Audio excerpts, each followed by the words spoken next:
de Golgi, es la figura que él, la imagen que él ha visto en microscopio de una tinción Doctora, argéntica disculpe, del no bulbo vemos lo que cambian olfatorio. las diapositivas. ¿Perdón? No estamos No te he viendo lo que escuchado. cambian las diapositivas. No, no te escucho. Tienen que apagar ahora sí sus micrófonos, chicos, los que no están hablando, porque escucho lo que les llega a sus mensajes del WhatsApp y no te he entendido. Disculpa, ¿qué dices? No podemos ver lo que cambia las diapositivas, solo estamos viendo la primera que dice neurología. Ahora, No, doctora, nada. Ahora sí.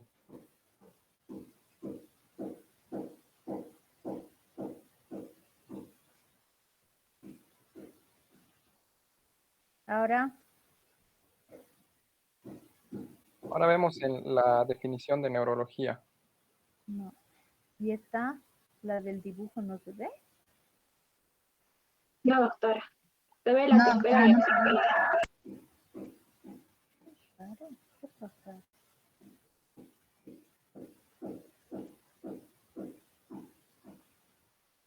Ahora sí, ya se doctora. ve.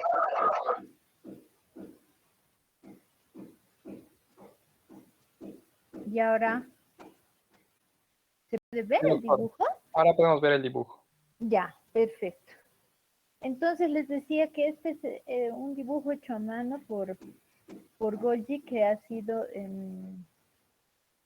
realizado con una tinción argéntica, que es del corte del bulbo olfatorio, que es una de los hitos que se ha podido conseguir a través de la historia de la neurología, ¿no? Que poder observar en realidad cómo se conformaba la trama del tejido nervioso.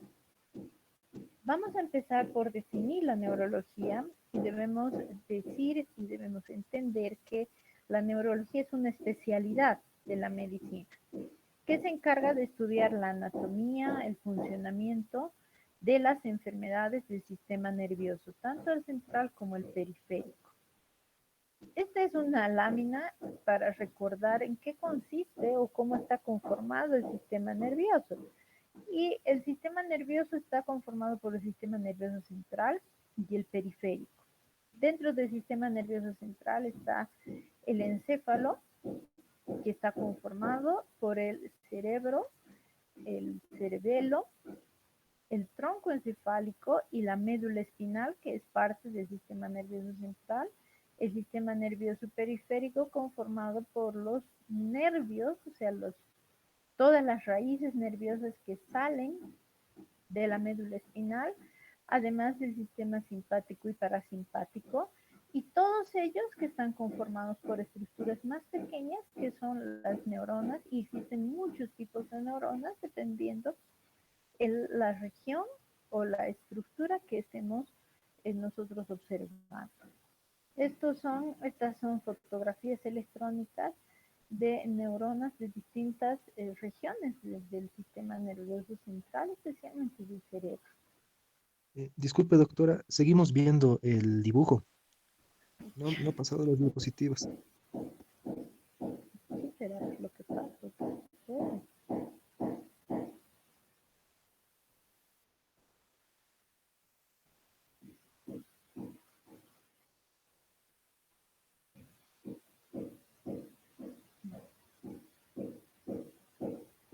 No debería ocurrir eso, ¿no?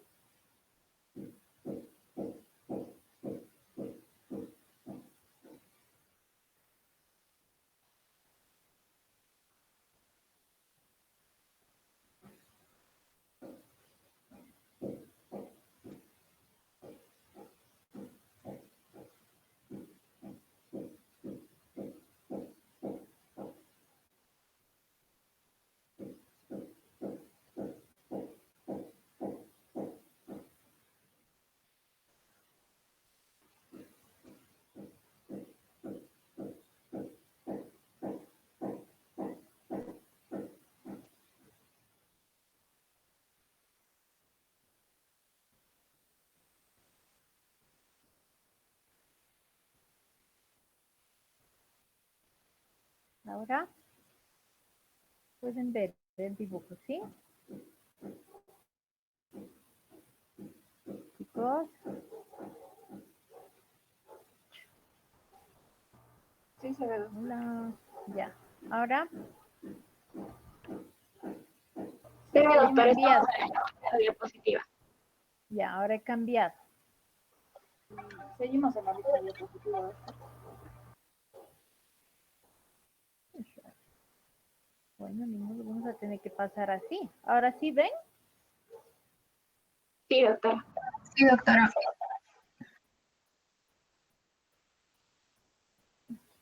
¿Por qué? Pero, ¿qué pasa? Ya. Bueno, decimos entonces que la neurología es una especialidad médica que trata los trastornos del sistema nervioso central, periférico y autónomo y que se ocupa de estas enfermedades mediante el diagnóstico, el tratamiento, la rehabilitación y la prevención. ¿Ha logrado pasar la diapositiva? No, doctora, sigue en la misma. Bueno, entonces se dice que el médico inglés Thomas Willis ha sido quien ha acuñado por primera vez hacia el 1600 el término neurología en el sentido que lo conocemos actualmente. Ahí tienen ustedes la fotografía del médico inglés al que me refería, que es Thomas Willis, que no nosotros lo vamos a recordar o lo vamos a ubicar más bien dentro de nuestros conocimientos como aquel que ha nominado y ha descrito el polígono de Willis, que es la conformación anatómica que adopta las estructuras vasculares en la base del encéfalo para asegurar el flujo sanguíneo en el sistema nervioso central, es decir, en el encéfalo. Él es Thomas Willis y él es el que ha utilizado por primera vez el término de neurología de la forma en que lo conocemos, es decir, para ocuparse de las enfermedades que involucran al sistema nervioso central y periférico.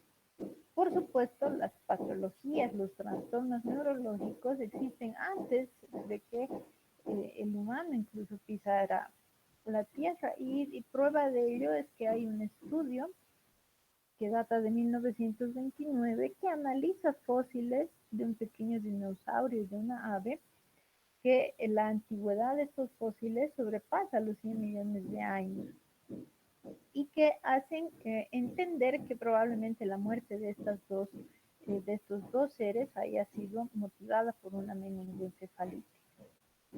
Dentro de la misma raza humana se han encontrado cráneos prehistóricos que han sido descritos por diversos investigadores y que muestran malformaciones como impresiones basilares o microcefalias. Se han encontrado además agujeros de trépano, siendo esta práctica muy frecuente en las culturas primitivas que las empleaban como remedio para varias situaciones y entre ellas las migrañas persistentes. Se deben ustedes acordar de sus conocimientos del colegio o si han visitado algún museo, los cráneos trepanados, entonces que eran, como acabo de mencionar, muy frecuentes en la cultura prehispánica. La utilidad de la trepanación tenía dos situaciones. Una, que era efectivamente para hacer un hueco en el cráneo que permita salir aquellos malos espíritus. En este caso, el mal espíritu es el que generaba los dolores de cabeza y se tenía la idea de que la trepanación permitía salir a ese mal espíritu. Y la otra razón por la que se hacían las trepanaciones eran en las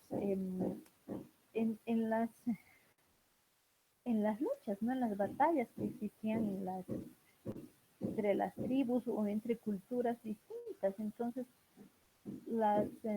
los ejércitos iban acompañados de sus médicos. Y cuando había algunos de los luchadores, algunos de la gente del ejército era herida, pues los los médicos que acompañaban al mismo ejército al campo de batalla se encargaban de hacer in situ la trepanación. Entonces pueden ustedes ver en los dos, en el extremo superior derecho y en el inferior izquierdo, algunos tipos de trepanación, porque son trepanaciones que son más calculadas, que incluso tienen un borde distinto. El externo del diplo externo, de la tabla externa, es un poco más alejado que el interno, y que es el que permite liberar al cráneo de la tensión.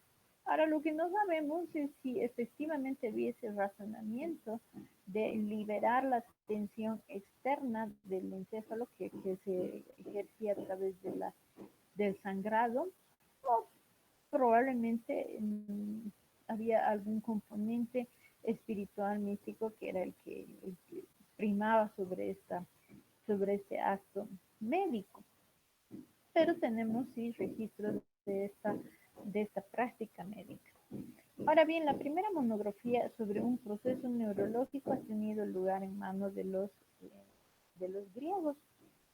Hipócrates de Cos, que lo tienen ustedes ahí al frente, lo que ha hecho es negar el concepto teúrgico de las enfermedades, especialmente de una enfermedad que se llamaba el mal sagrado, que nosotros la conocemos como epilepsia, refiriéndose a esta enfermedad que las causas de que la generaban eran de orden natural y no dependían de la voluntad humana ni de los dioses. Es decir, el concepto teúrgico lo que trataba de explicar para la cultura griega y romana era que las enfermedades o cualquier situación negativa que ocurría era producto de que los dioses no habían recibido con agrado algún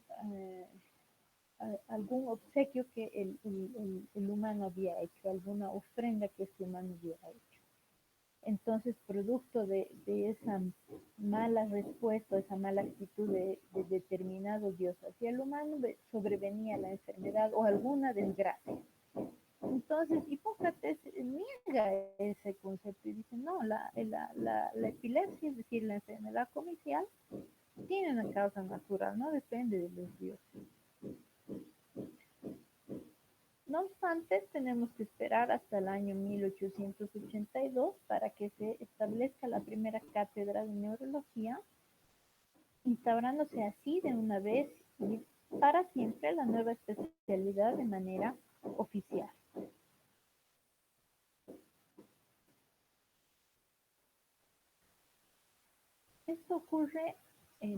Este evento ocurre en París, en manos de Jean-Martin Charcot. Jean-Martin Charcot es el padre de la neurología. Charcot ha sido un médico francés que empieza muy joven a trabajar en la Salpêtrière, en París, y él se encarga de estudiar los procesos neurológicos múltiples, a los cuales anexa los estudios teóricos sobre las descripciones anatómicas de las piezas patológicas de los pacientes que él estudiaba. Entonces, el camino que él ha recorrido y la gente que ha estado antes de él ha sido muy largo, ¿no? Hasta que se llegue a instalar, como se decía, la cátedra de neurología. Al que mencionábamos anteriormente, a Tomás Willis, además de ser uno de los fundadores de la Real Sociedad de Medicina, ha contribuido desde su lugar de trabajo como un pionero en subrayar la importancia del estudio comparativo del cerebro, determinando las semejanzas del cerebro del hombre con la de otros mamíferos, con una precisión que en su momento ha resultado impactante. Por supuesto, si nosotros hacemos una comparación del cerebro humano con la del perro o la de cualquier otro felino, de un gatito o de los monos, estas estructuras son muy similares porque somos mamíferos. Entonces, esas comparaciones se las ha hecho en su tiempo. También se lo recuerda a Tomás Willis porque ha sido el primero en atribuir a las estructuras cerebrales funciones cognitivas precisas, es decir, en localizar funciones precisas a regiones precisas en el cerebro, como en el cerebelo, como las conocemos ahora. Bien, esto nos retrae a al primer slide que hemos visto, que son las neuronas. Las neuronas que han sido descritas en su inicio por Purkinje en 1897 y más tarde con Golgi y Ramón y Cajal, que son los que han descrito la sinapsis. Entonces, este descubrimiento que data de los finales del 1800 nos está mostrando la investigación ya un poco más profunda, no solamente de la parte macroscópica, cómo está conformado el sistema nervioso, sino cómo funciona, ¿no? ¿Cuál es la trama básica por la cual el sistema nervioso funciona? Entonces, ahí al frente tenemos a Camilo Golgi y a Santiago Ramón y Cajal, uno que es alemán y el otro es español, quienes son los que han recibido el premio Nobel en 1906 precisamente por este trabajo, la identificación de la sinapsis. Entonces, que se han descrito, o más bien han sido identificadas microscópicamente, y es lo que ha abierto el camino para el entendimiento de la función de la fisiología del sistema nervioso. Ahora, en toda esta parte de la descripción de las enfermedades, con su correlato anatómico que hacía Charcot, el desmenuzar las estructuras anatómicas de manera microscópica, era simplemente una descripción. Esta especialidad, que en este tiempo ha sido incipiente, ha necesitado la intromisión de manos de cirujanos, como ha sido el caso de William McEwen en 1878, quien ha podido remover un meningioma, permitiendo a un paciente la sobrevivencia. Este hito de poder intervenir sobre una situación anómala que pudiera estar poniendo en riesgo la vida de una persona es la que ha terminado por conjuncionar los conocimientos neurológicos de la época. Entonces, no sé si hasta aquí han podido lograr ver, ahora se puede ver también lo que les estoy proyectando, chicos. Sí, doctora. Ya. Entonces vamos a pasar, mañana, en la siguiente clase vamos a hablar un poquito más de Charcot. Quisiera que continuemos con esta clase, que ya es la parte del diagnóstico propiamente del sujeto con enfermedad neurológica. Vamos a hablar del método clínico en la neurología. El método clínico en neurología y básicamente en toda la parte clínica es una herencia que nos ha dejado Charcot de toda su sistematización de los estudios que él ha hecho y de la forma de describir las enfermedades. El objetivo del método clínico en la neurología es servir como base para el tratamiento o la prevención de alguna enfermedad neurológica. En la mayoría de los casos, el método consiste en 5 etapas. Están viendo el siguiente slide, ¿sí? ¿Ha pasado? Está en la diapositiva 20, doctora, no avanzó. Ahora sí. Ahora sí.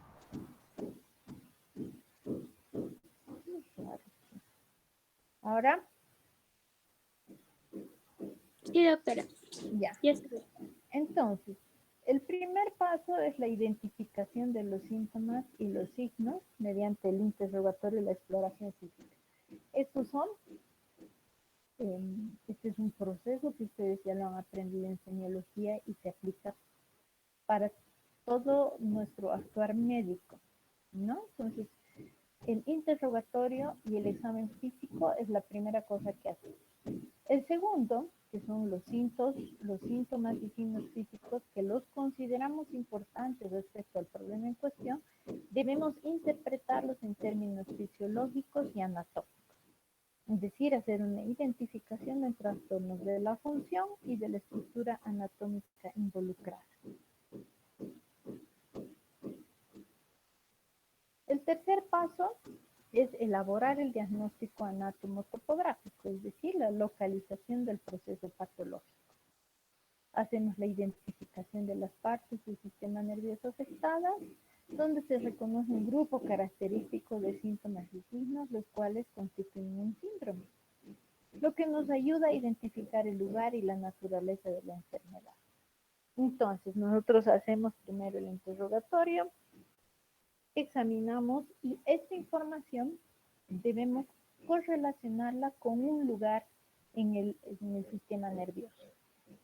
Nuevamente, recordamos lo que hizo Tomás Willis, ¿no? Que fue uno de los que estableció una función en el cerebro o en cualquiera de las regiones del sistema nervioso central que tiene una localización específica.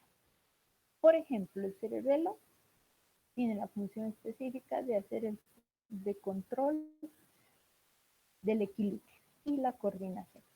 Si nosotros ya tenemos ese conocimiento y tenemos frente a un paciente cuya queja, cuya molestia es que haya incoordinación, entonces inmediatamente hacemos ese razonamiento, ¿no? Ubicamos que el proceso de la enfermedad está localizado en el cerebelo. Entonces a eso se refiere el de elaborar el diagnóstico sindromático, es decir, localizar el proceso patológico a una estructura neurológica específica. Eso significa que cada lugar de nuestro cerebro, de nuestro cerebelo, de nuestro estallo cerebral, cada estructura de la médula, tiene una función específica que cumple. Esa es la nobleza del sistema nervioso central, es decir, esa es la nobleza de la neurología, que cada estructura tiene una función específica y que habla por sí misma sobre su lesión. Entonces es imposible que nosotros pensemos que un problema de coordinación esté localizado en el lóbulo frontal, por dar un ejemplo. Entonces, cada cosa tiene su lugar y tiene su expresión clínica, que es lo que nos va a dar el diagnóstico sindromático. El cuarto paso, que viene a partir del diagnóstico anatómico y de otros datos médicos, es decir, la forma en que aparece, la rapidez del inicio, cuál ha sido la evolución, cuál ha sido el curso de la enfermedad, la afección de los otros sistemas extraneurológicos dentro de esa misma afección, los antecedentes de la persona, de la familia y finalmente los datos de laboratorio nos permiten deducir el diagnóstico patológico, es decir, cuál es la causa que está generando esta afección. Y el mecanismo y la causalidad que generan la enfermedad nos permiten establecer el diagnóstico etiológico. Por lo tanto, en una historia clínica neurológica nosotros debemos plantear 3 diagnósticos y en ese orden: el diagnóstico sindromático, el diagnóstico anatómico y finalmente el diagnóstico etiológico. En el sindromático nosotros describimos la afección propiamente, es decir, puede ser un síndrome piramidal.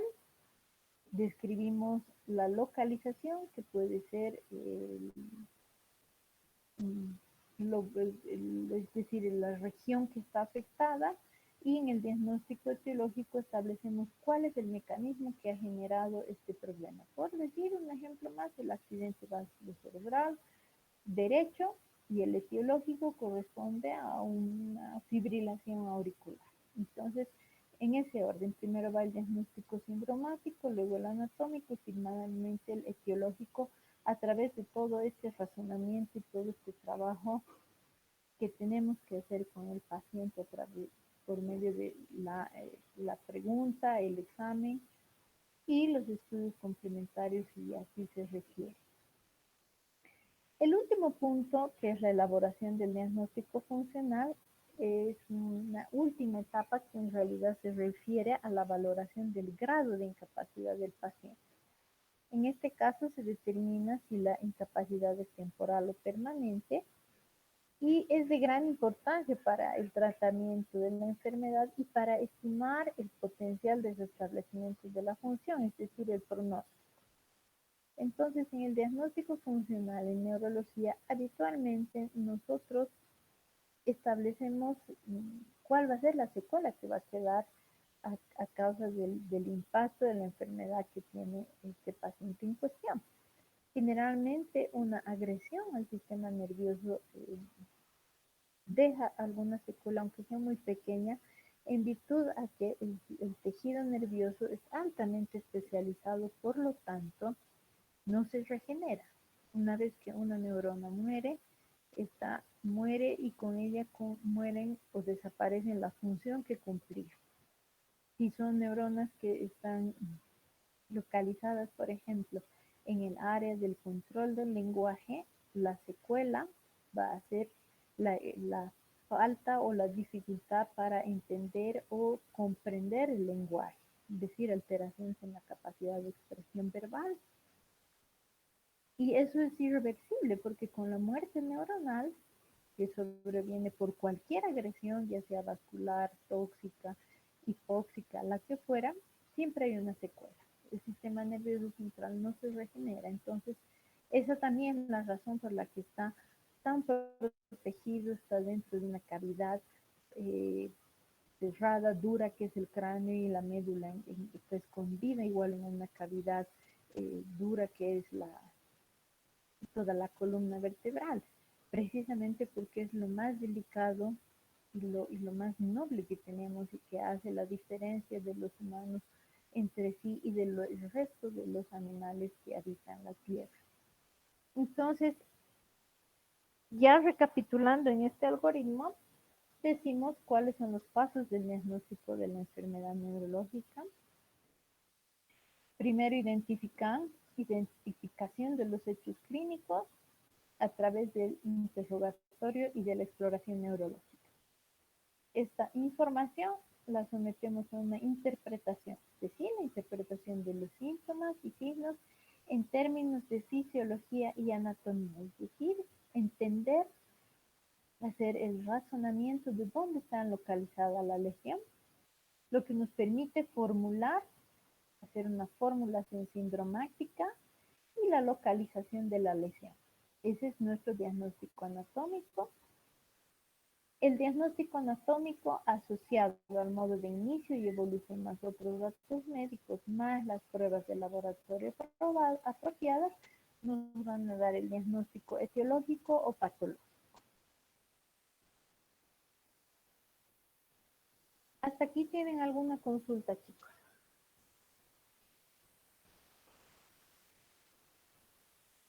Nada, está claro. Bien, entonces voy a continuar y vamos a referirnos ahora a la historia clínica neurológica, que por definición, y ya lo sabemos todos, es el relato de los sucesos en la vida del paciente que tienen importancia para su salud mental y física.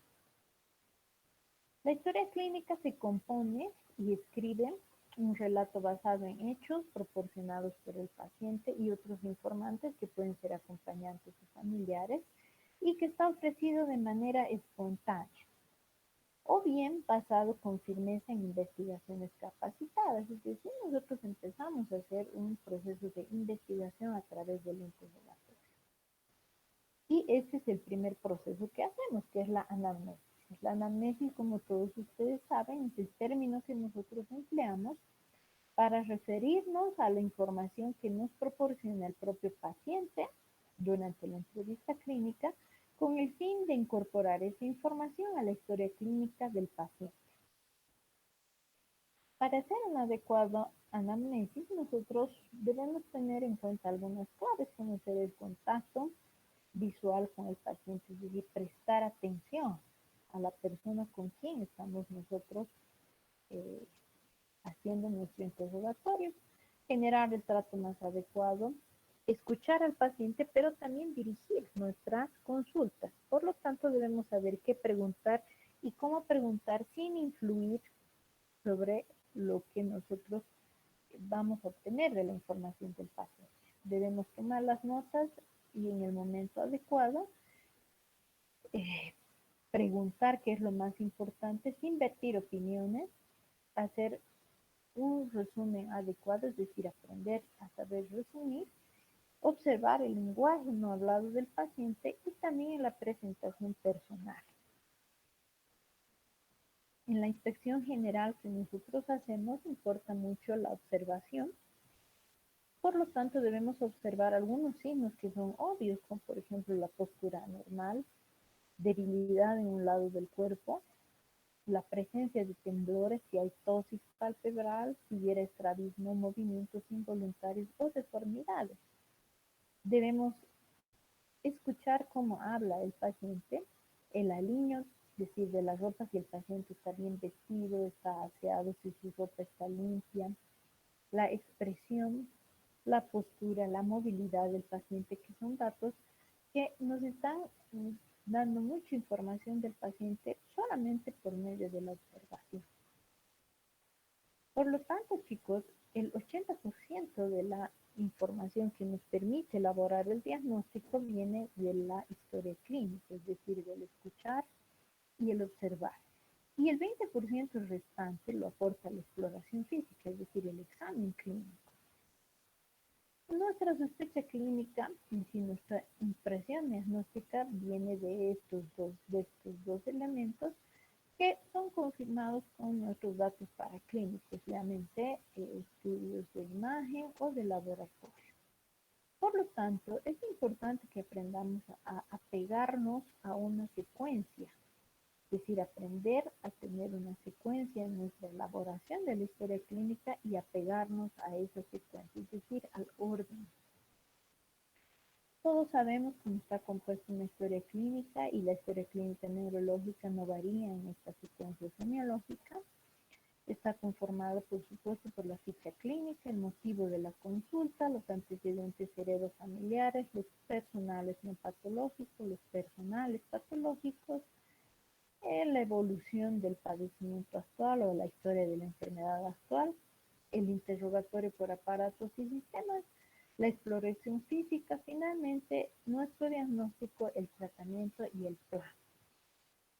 Dentro de la ficha clínica debemos consignar el nombre del paciente, la edad, el sexo, qué datos de contacto tenemos, si el informante es confiable, cuál es su procedencia, el estado civil, la ocupación y la religión que profesa el paciente. El siguiente punto de la historia es el motivo de consulta y debemos consultar al paciente por qué viene.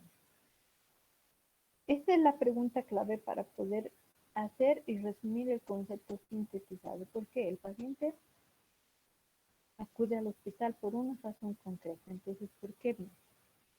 Me duele la cabeza. Muy bien, motivo de la consulta es dolor de cabeza. La historia clínica neurológica que consigna los antecedentes heredofamiliares. Debemos preguntar si hay antecedentes familiares o antecedentes de epilepsia o enfermedades crónico-degenerativas como la diabetes, la hipertensión arterial o enfermedades vasculocerebrales, si hay trastornos tiroideos, del colágeno, antecedentes de familiares psiquiátricos con enfermedades neuromusculares o artritis. Dentro de los antecedentes no patológicos están los trabajos que el paciente ha realizado. No es lo mismo trabajar en una oficina sentado haciendo trabajo de computadora que haber trabajado en una mina.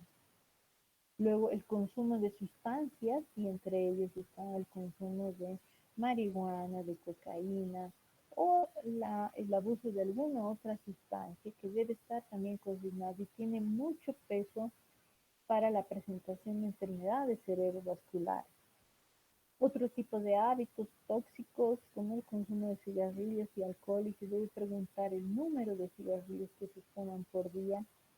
El consumo de alcohol, qué tipo de bebidas toman, porque el gramaje o la gradación alcohólica no es la misma, ¿no? El vino tiene una gradación alcohólica y el whisky y el vodka tienen otra gradación alcohólica, y la cantidad y la frecuencia también deben estar consignados. No es suficiente decir consume alcohol. Entonces, para tener la idea del impacto del hábito tóxico sobre la salud del paciente, debemos consignar estos datos. En las mujeres, lo que ya conocemos, los antecedentes ginecobstétricos, estos abortos, partos, cesáreas, menarques, menopausias, el tiempo de aparición los métodos anticonceptivos utilizados y es importante conocer si hay uso de anticonceptivos de tipo hormonal que pueden tener también peso sobre aquellas mujeres migrañosas o aquellas mujeres que tienen familia con riesgo de enfermedad cerebrovascular. Dentro de los antecedentes personales patológicos, por supuesto, están las hospitalizaciones, los antecedentes quirúrgicos, si han habido traumatismos, transfusiones y alergias, y estos dos últimos, aunque sean información negativa, deben estar consignados, es decir, no han recibido transfusiones y no tiene alergias, deben estar escritos en el expediente como tal. En relación a la historia de la enfermedad actual, debemos tener estos puntos, ¿no? Debe ser una narración lúcida, sucinta y cronológica, conformada por oraciones completas y debe ver el centro, o sea, es el centro de la historia, este relato de la historia de la enfermedad actual. Debemos consignar síntomas y no diagnósticos. Por ejemplo, ¿cómo deberíamos describir la historia de la enfermedad actual? A veces, y eso lo vemos con mucha frecuencia en el hospital, hacen una descripción como si se tratase de un cuentito desde que se levantó y se encontró con el vecino, que le dijo el vecino, es decir, información que probablemente no es importante para el problema en cuestión que es la causa de la internación. Entonces debemos centrarnos a la enfermedad, motivos de la internación o de la consulta propiamente, como dice al frente, en oraciones completas, de manera cronológica, hace cuánto tiempo ha empezado, cómo ha durado, qué es lo que ha empezado, qué es lo que ha aparecido primero, y no consignar los diagnósticos porque a veces los pacientes ya han visitado a un médico y les han dado un diagnóstico y lo que nosotros queremos es que en la historia clínica se consigne información sobre la enfermedad propiamente, no sobre opiniones de otros colegas.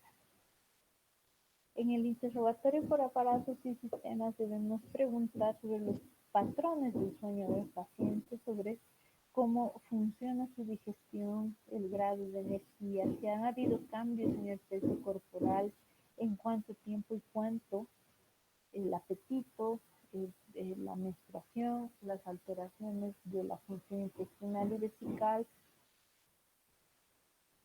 cómo está la actividad sexual, cómo están funcionando los sentidos. Este mnemotécnico que es Alicia nos ayuda a nosotros a recordar algunas características en relación a los síntomas. La aparición, la localización, la irradiación, las características, la intensidad y el alivio.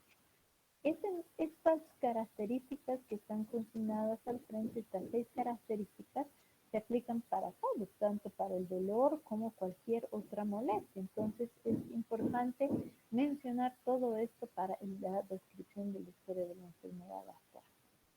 Dentro del interrogatorio por aparatos y sistemas, ya en la esfera neurológica, debemos preguntar qué cambios han habido en el estado de conciencia, si han habido, si hay alteraciones en el estado de ánimo, si hay causas que generen preocupación, cómo está nuevamente el apetito, si hay síntomas de depresión, cómo funciona el sueño, cuántas horas de sueño hay, si hay síntomas de ansiedad, cómo está funcionando la memoria, si ha presentado convulsiones en alguna ocasión y si hay dolores de cabeza.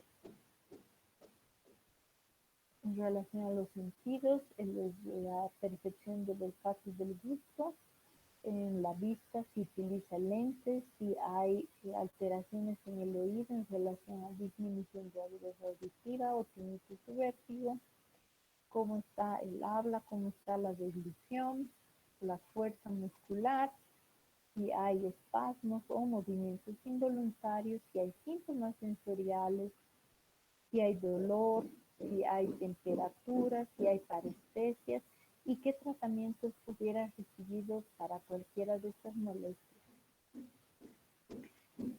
Y ya la exploración neurológica propiamente, nosotros necesitamos algunos materiales.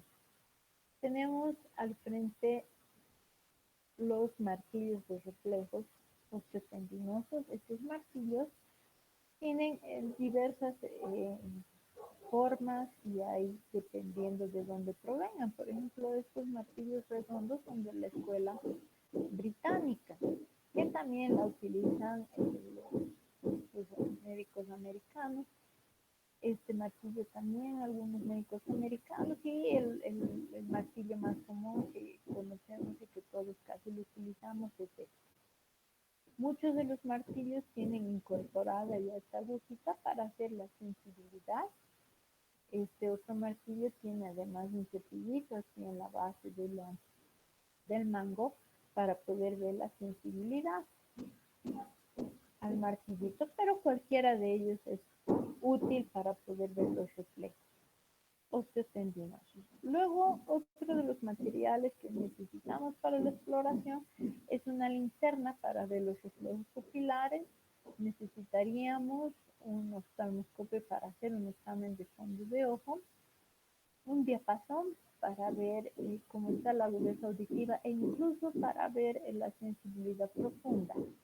La cartilla de Snell está con las letras y estas dos de la izquierda, una para los niños y esta otra que es para las mesitas que sirven para la evaluación de la agudeza visual para aquellas personas analfabetas. Entonces, como todos ya hemos debido saber, esta cartilla de Snell funciona a través de la lectura. Hay de dos tamaños, hay unas que son un poco más pequeñas que son para evaluar al paciente en la cama y que se utiliza a 1 metro de distancia de la vista o de la cara del paciente. Y el paciente debe empezar a leer de la más grande hasta la más pequeña, hasta donde alcance su lectura.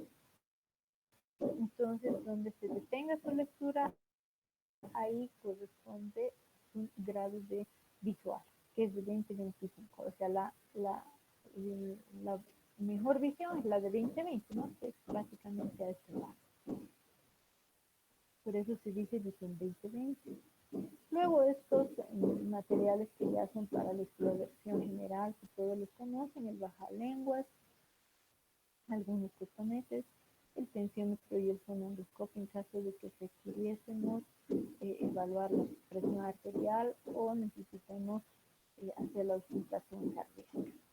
Este es el orden en el que se hace la exploración neurológica o el examen neurológico. Son 10 elementos que debemos evaluar y en este orden, cuando decía que debemos apegarnos a una secuencia, esta es la secuencia también que nosotros debemos utilizar tanto para el examen como para la descripción que debe ir anotada en el expediente clínico. La primera cosa que se evalúa son las funciones cerebrales superiores, luego es la exploración de los nervios craneales, el tercero es el sistema motor, el cuarto es el sistema sensitivo, el sistema vestíbulo cerebeloso es el quinto, cráneo y columna el sexto, sinus meningios séptimo, la exploración neurovascular el octavo, el noveno es el control esfinteriano y finalmente evaluamos la marcha. Ese es el orden en que se hace el examen neurológico. Entonces, chicos, hasta aquí, si tenemos alguna pregunta. ¿Hay alguna pregunta? Ya se han dormido.